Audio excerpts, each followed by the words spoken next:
All right, we are continuing to follow that breaking news out of Orange County, New York tonight, where a charter bus carrying students from Farmingdale High School is overturned on I-84 in Middletown. Thank you so much for staying with us. I'm Tamsin Fidel. I'm Corey Chambers. If you are just joining us, here is what we know at this hour.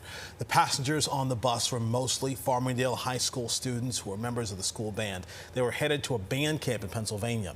State police tell us one person has died, more than 40 others are injured, some of them critically. That's right. We have live team coverage for you, beginning with Jay Dow, who's live at the Reunification Center in SUNY Orange. Jay, what can you tell us? Well, Tamsin and Corey, we saw 3 Regency buses pull out of here about 20 minutes ago. You could see the silhouettes of people on board those buses, presumably students and their families headed back to Farmingdale. A 2-hour trip, rush hour traffic. You know there's going to be a lot of anxious families in Farmingdale awaiting the arrival of those buses. This was an initial reunification center where the students who were on board that trip were going to be able to reunite with the parents and the relatives who decided to come to this location, not far from the location where that bus went down an embankment at around 1 o'clock this afternoon. This happened on I-84. The mayor of Middletown here in this area says he knows that stretch of roadway well. We spoke with him a short while ago. Take a listen. The highway does have some embankments between the east and westbound lanes, but in this stretch it's pretty straight. Not many bends, and it's going towards Port Jervis, you would get up into the mountains, but it's not in this area here. It's right around mile marker 11. I don't believe there's really anything other than a pretty straight, narrow, straight road. It is a heavy traffic area for trucks. 84 from the state line into the Newburgh Beacon Bridge, but it's a pretty straight area.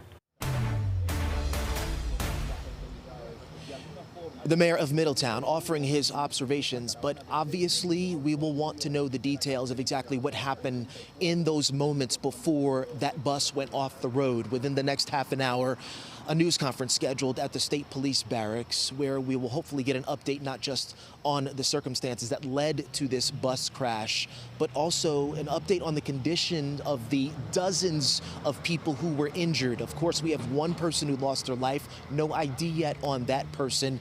There were a few people who went to Westchester Medical Center, a level 1 trauma center. We already know that some of the people who suffered injuries in this accident were injured critically. Others taken to another area hospital, presumably with less serious injuries. You know, as a parent, you put your child on a bus, whether it's a school bus or a charter bus going to a game or to camp, and you just assume that everything is going to be okay. And you know that there are dozens of parents and relatives and grandparents, aunts and uncles this evening who are standing by with all kinds of anxiety, just wanting to know that their student, that their loved one is going to be okay. We know that there are going to be some very high-level tense conversations with doctors and families over at the hospitals that have taken in some of these injured students. And again, we have 3 buses at least headed back east to Farmingdale, where these students originated from. They were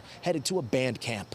This is supposed to be a weekend band camp. They were less than an hour away from their destination, a trip that didn't even begin. And now we have all of these families headed back to Farmingdale. We are live in Middletown, New York. Jay Dow, Pix 11 News.